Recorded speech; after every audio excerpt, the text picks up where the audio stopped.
Hello, this is Ryan from Zero2Code, and I'm here to help you become one of the world's greatest computer programmers. Last time, we learned how to check if it was our friend's birthday in our third computer application. We had this method, though, using lists, which we've talked about before, but it's a little bit more error prone.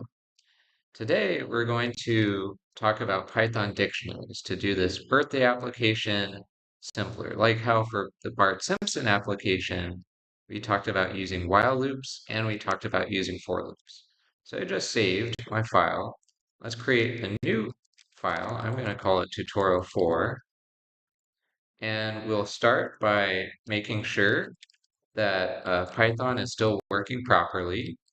And so we'll have some sort of hello world program.